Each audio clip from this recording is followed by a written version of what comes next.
Hello ladies and gentlemen, welcome once again to Ken 2K2 Plays, where we brings you all things EpicSeven.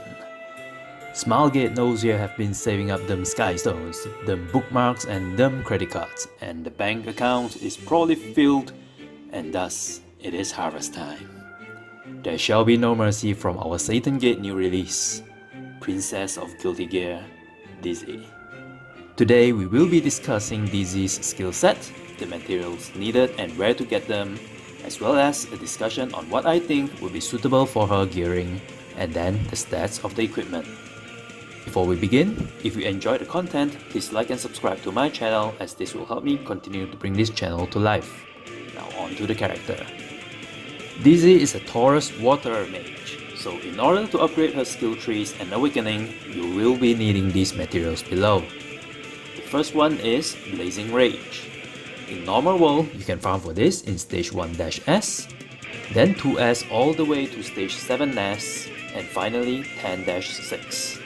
But personally, I recommend going to Savara's 3-6 and 3-S3 in world difficulty, as it will be more efficient experience wise. You will need this material for your 5th potential awakening specifically. The second material you'll need is Shiny Enchantment. This will be used for your skill enhancement, and you can only farm this in normal stage 1, 4-1, 5, 6 and 7. Now as for the third and last material to farm is the Horn of Desire. Location will be stage 8-5, 8-7 and 8-S3, or you can farm this in the cracks located in 3S, 5S and 8S. This will be required for both your last skill enhancement and your 6th potential awakening. Dizzy as a mage, though lacking a bit in the damage department, she does provide abundance of support to the team by applying numerous debuffs and CR pushes. Not to a single target, but to the entire enemy team. Furthermore, it also comes with a pretty high uptime too. We first begin with her basics. Her first skill name are use this to catch fish. Dizzy freezes all enemies with an iceberg, dealing area damage and has a 25% chance to stun each of them for 1 turn. If the enemy were debuffed while Dizzy attacks, she will deal increased damage.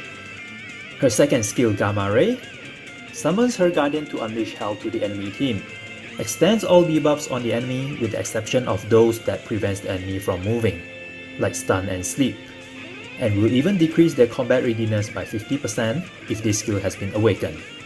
This skill has a 4-turn cooldown and 3 turns after leveling. Now on to Dizzy's signature, the Emotional Gamma Ray. Her Guardian Necros fire a nuke towards the enemy team, causing damage, and will surely apply a number of debuffs for 2 turns. These debuffs are decreased speed, decreased attack, and decreased hit chance.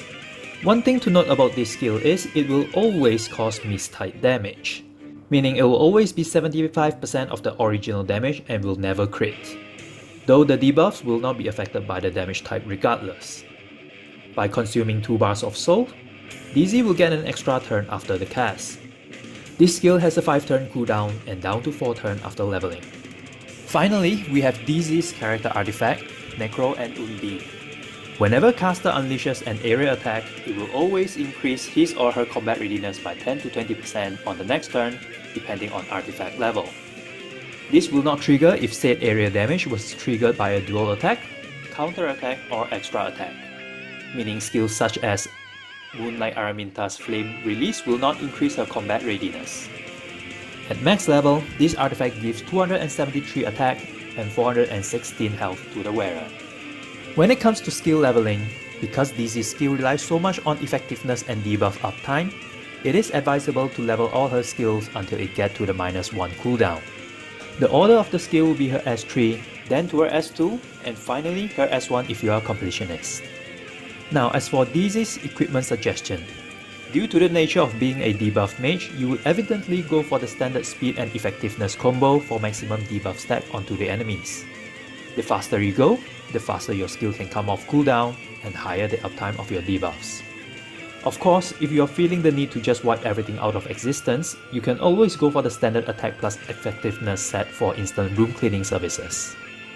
Because don't forget, Dizzy's basic attack will deal more damage as long as the target's been debuffed. As for artifact, Dizzy fits into a wide array of roles depending on what type of artifact she is equipped with. and she can utilize it very effectively because all her skills are area of effect. For example, you can equip her with Syrah Red so she will apply debuffs on all enemies regardless of skill cooldown, Abyssal Scepter for multiple low chance of AoE stun, Etika Scepter for even higher uptime for her skills, and my favorite, Lela Violin for constant AoE dispels. There are a lot you can do with Dizzy. She can shine in PvE, hunts, raids, bosses, and especially in PvP.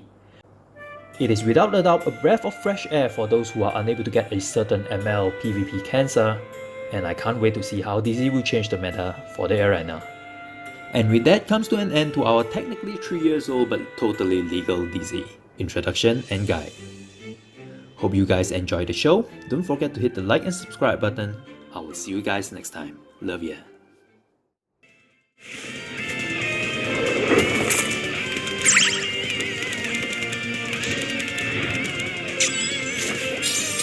ありがとう。大丈夫。Dizzy, win, straight.